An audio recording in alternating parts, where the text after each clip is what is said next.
listen. Never in my life associated the word boring with baseball. We know what's up. Me? Yeah. Famous? Yeah. And I'm like giddy over there smiling like, we're about to win this shit. Did everyone give you crap? Give me a good host story. I'm not picking it up. We both love the game. We talk about it every day. Can't get enough baseball. Having some popcorn, you're fooling around your phone. I'd have to wait in line for 3 hours. Hang on, because it's about to be a wild ride. There is no person on the planet who is participating in professional athletics who is older than Rich Hill. And that's not the reason why there's no person I'd rather have on the podcast than you. You could be 21 years old and there'd be no one I'd rather be talking to right now than Rich Hill. But that's a fact, Rich. Keep on going. Thanks, said Rob. Father Time can't be beat? Take that. Let's Thanks go. for having me on. We get the right colors on. Right. There you go. You're paid. I mean, so what team is this for you now? Now, in case people don't know, Rich is signed with the Kansas City Royals. What are you, 45? 45? It doesn't 45, matter. yeah. Age is just a number. 25 in my head. No, you got a lot of gumption in that arm, which is proven out. We'll talk about that in a second. What number team is this? 15?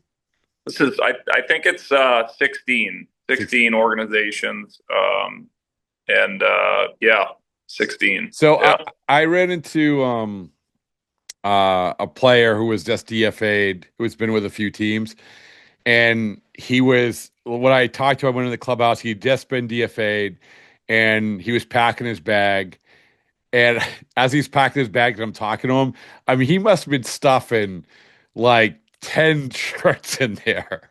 Like when you go to an organization, you get the gear. Have you already got your Royals gear yet? You got the blue shirt on right now. Oh yeah.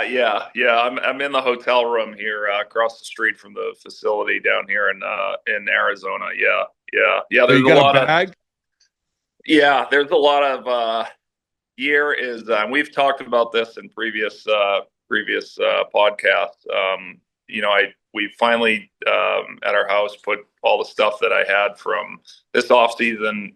We got it organized, and we had a room in our house that was just really a dropping area for all bags and clothes and gloves and cleats. And we finally put it all together and put it in this room. And that's only probably half of the stuff. So, but anyway, my point is to your point is that, there's a lot of, all right. a lot Did you have that? Did you have that royal blue shirt before you signed? I did. Yeah. This has nothing to do with it's generic. No, you were willing it into existence. I was thinking when I was getting dressed, I was like, what is Rob going to wear? Listen, I think that's what everybody thinks. They knew that I'm a fashion icon. All right, Rich, let's get down to brass tacks. Tell me what happened. Talk me through the story of how Rich Hill signs with the Kansas City Royals. Well, I mean, Jason Turner, who has been on the podcast before. Yeah. Him and myself have been working out and throwing and staying ready. I always when the opportunity comes, you want to be ready for it. So owe him a ton of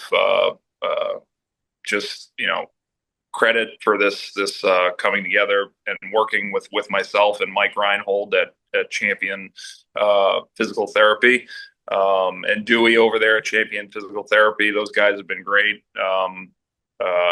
with just getting myself ready to be in a good position to get the opportunity to be ready. And then when it came about with Kansas City, I was speaking with Dave Wallace, who was our pitching coach for Team USA this past offseason, or this past winter when we went to Mexico and Japan.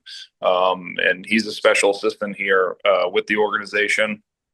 So I'd been in contact with him, and really, just from some of the numbers and the data and the TrackMan numbers that I've been sending out, because we're in that, obviously very heavily into that age of analytics now, and being able to see I guess, quantify what is going on when eyeballs aren't there, and also in conjunction with video that I was able to provide from my bullpens to other teams that were interested, and Kansas City was interested and was able to have that all come together. So again, it happened pretty fast within probably 3 or 4 days of everything, kind of coming together. I think actually not too long after we were together at Fenway. Yeah. On that Friday night. I think it was a Friday night game where we were speaking, and then a few days after that, things kind of came together. Wow. So you go back to, obviously, we talk about that Premier 12 you did really well in after the season last year. And sometimes that's how it works, right? And where I didn't know that connection with Dave Wallace, that he was part of that. But sometimes people can be dismissive of numbers or whatever. But if you have someone going to bat for you, I would imagine he went to bat for you because you did so well, right? Right. Yeah. I performed, well in that tournament, and obviously, the numbers were there, velocity was there, everything in line with my career.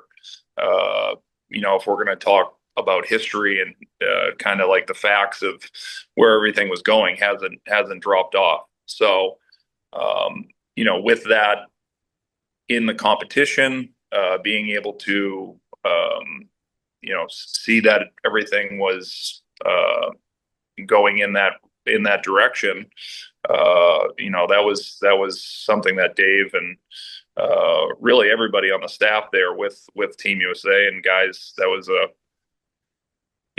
huge amount of experience on that staff were very encouraging to continue on and keep playing, because it was real and it wasn't anything that was falling off, like I said. So again, I wanted to play this year, and making that transition from being at home but staying ready and still coaching our son Bryce's team and helping out with that, with the work that continued on my end, put myself in a good position to end up here. When you get the call from Kansas City, now I was trying to remember, I felt like Kansas City was one of the teams that showed up at your showcase last year. Yes, that's right. Yeah. Yeah.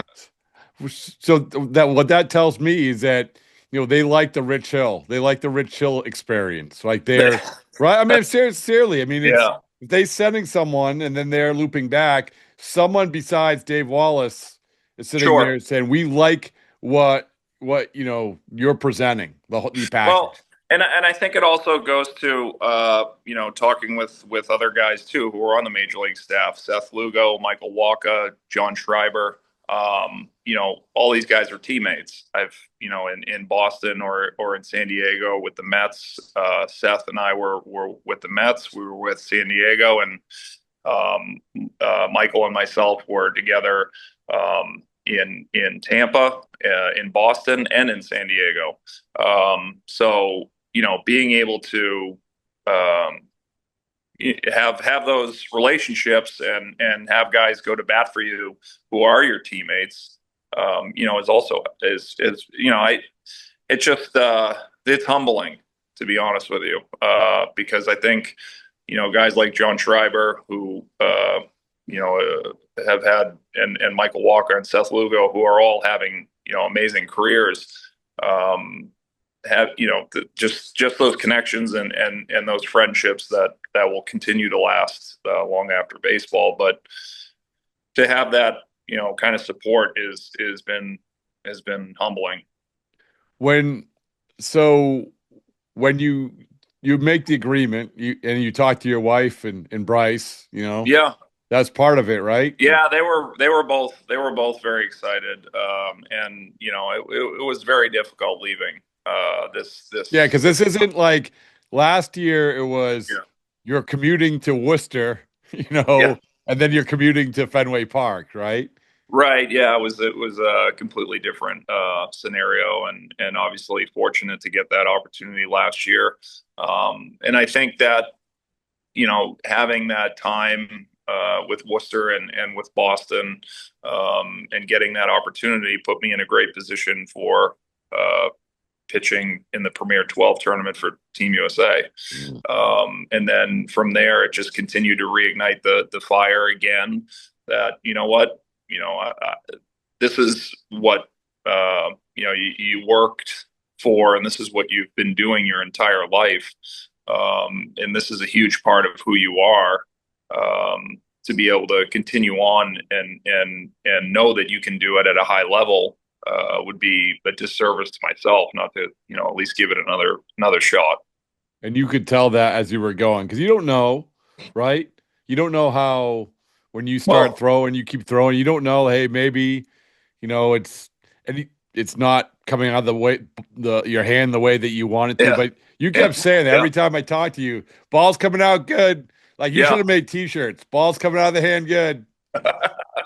Yeah, I mean that, and again, we don't know. The one thing that I can put a guarantee on is the effort. I know that the effort's going to be there, right? And as long as your mind's going to quit long before your body does.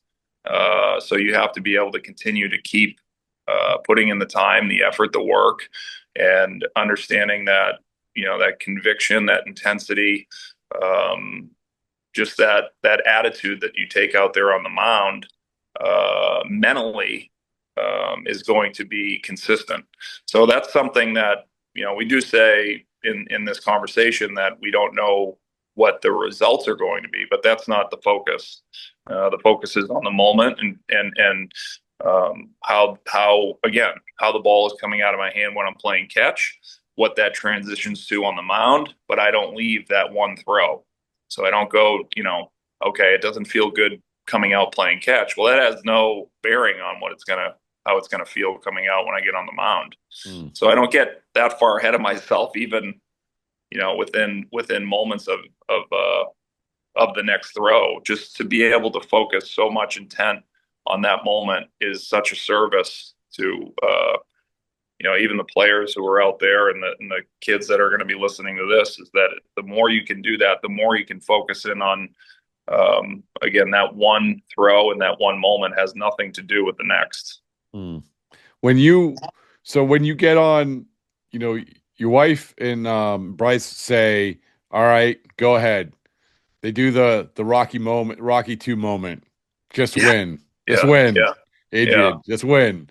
Yeah. So you get on the plane, but this is like now you're landing you're in Surprise, Arizona, right? Surprise. Yeah. Surprise. Right? Surprise. And you land.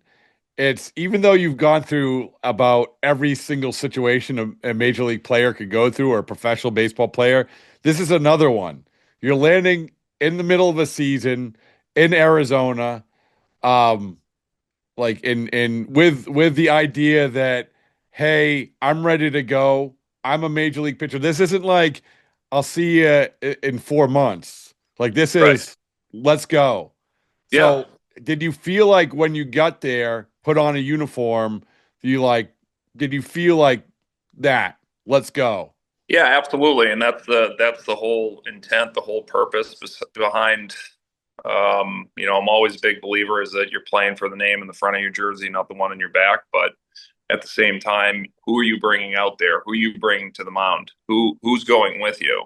And that has such a huge part on being in the moment and understanding that, it's I think the movie, I think we may have talked about it, but in Legend of Bagger Vance, I think it was maybe Hogan he was taking some practice swings and he's joking around with the guys, and when he put the tee in the ground and he focuses in on hitting that ball, those are the moments that you're focusing in on. That's what you want to get to. Clear mechanism. Clear your mechanism. However, exactly. Yeah. Whatever it is to get into that, if you want to call it the flow state, or kind of just a heightened sense of focus.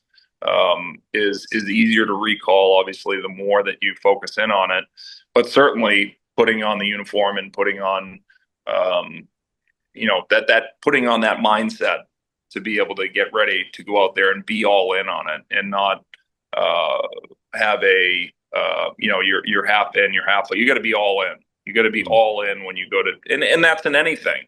And again, it's a disservice to the individual and also the people that are going to be giving you their time and effort to make sure that there is no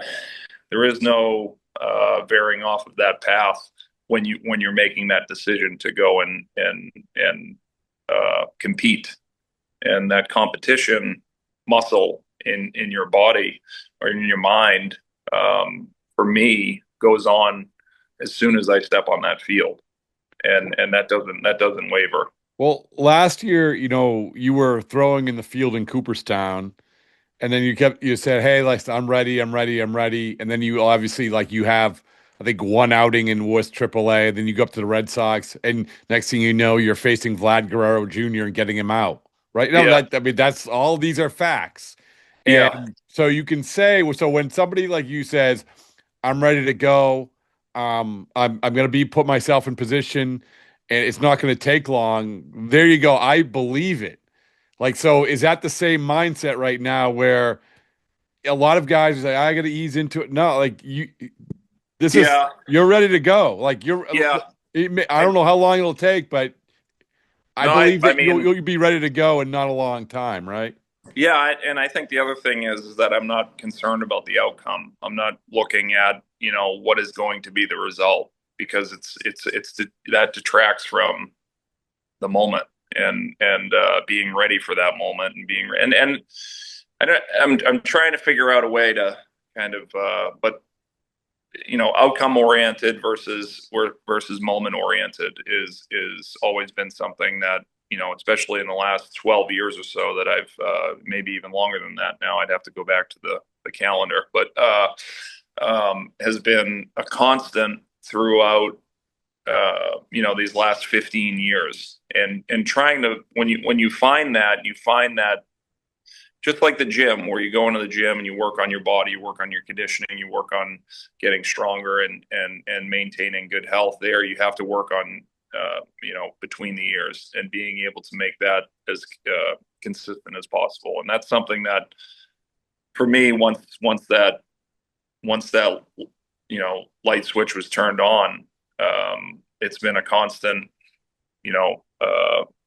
theme throughout. Every time I go out there and take the mound or compete or even play catch, the bullpens are consistent with the way I would pitch in a regular game during the season, a postseason game, and a World Series game, all the way to even a bullpen in Worcester last year. Whether that was taking the opportunity to pitch out of the bullpen and go back to relieving, or this year getting into starting. And no matter what it is, when you're out there and you're on the mound, you're competing against yourself. You're not competing against the hitter, but in that, it's trying to challenge yourself to how good can you have the ball come out of your hand. It's listen. Again, the T-shirts are being made. What's your favorite Kit Kauffman Stadium memory? I know when I was a kid, Rich, I was like, wow, they have waterfalls. Yeah. Yeah. I mean, the other side of it is, if for people who haven't been there, the storms that roll in there are pretty amazing. When you see the clouds come in, it's here comes another storm. It's the Rich Hill storm. Let's go. So I'd have to again dust off the dust off. I'm trying to find your splits there. But it's a good pitcher's park. I know that. So it's a good team. It's also it's a good team, man. It's a good team. It is. Yeah, I picked them last year to win the World Series after they signed Walker and Lugo. I said, it's going to be a pretty damn good team. And, they obviously, getting into the wild card and, they did a lot of really good things last year and they're continuing on into this year. It's just having that belief and understanding that, again, you got the time that you have on this day and make the most of it. How has it been? How many days have you been there? Surprise. It's funny. I was just thinking about that this morning. I think I got here on Thursday. So yeah, 4 or 5 days. So the guys there, who's there? What players are there? Like 16-year-olds? Yeah, younger guys. The guys who are here are the complex league players that are from the Dominican and from Venezuela, and watched a game the other day. Just the raw athleticism and obviously with all the intangibles that you look for in an organization to get the player that has the talent and the ability now to mold them into a major league player is kind of, they're on their way. They're taking those steps here in the complex league is their first steps of understanding, what it takes to be a professional, what it takes to show up every single day, what it takes to play 6 days a week. I think they're playing 6 days a week because yesterday was off, so Sunday's off. But, it's a lot for a 17, 18, 19-year-old, let alone just 17, 18, 19-year-old in the United States, or, now you're going to college and playing baseball, or high school and with schoolwork and playing baseball on top of that. These guys here are in a similar boat, but, obviously with the mindset of improving their skills and becoming, again, like a professional, a major league baseball player. It's interesting to see and for the 4 days that I've been here. But I also think that to keep in mind that I've had some good conversations with some of the younger guys, but speaking with them and seeing the excitement and that beginner's mindset is something that I'll try to reinforce if those conversations continue, to not lose. You don't want to lose that, because the failures are going to get in the way and you're going to continue to fail, and it's going to be difficult path as they go along this journey to get to the big leagues and then stay in the big leagues, and it never stops. And just seeing that, again, that beginner's mindset, you would hope that they keep that every single day, so they keep that love to play the game, and it makes it, I don't want to say it makes it easier, but it keeps you in that routine, and it keeps you pushing forward because you love it. It's easy to do the work when you're doing something you love, but it's also easy to get down on failures and say, or successes as well. I pitched 6 innings yesterday. I threw a complete game. I don't have to run today. I don't have to lift. Well, every time, and we've talked about this before, every day that you miss is a day that you have to make up somewhere. Mm-hmm. So again, that beginner's mindset is so valuable to take, and that excitement to come to the ballpark every day and, like, I get to do this. I get to play, oh man, I get to play baseball. They're lucky to have you. And when so what's your what's your schedule? What are you doing? Pitch tomorrow.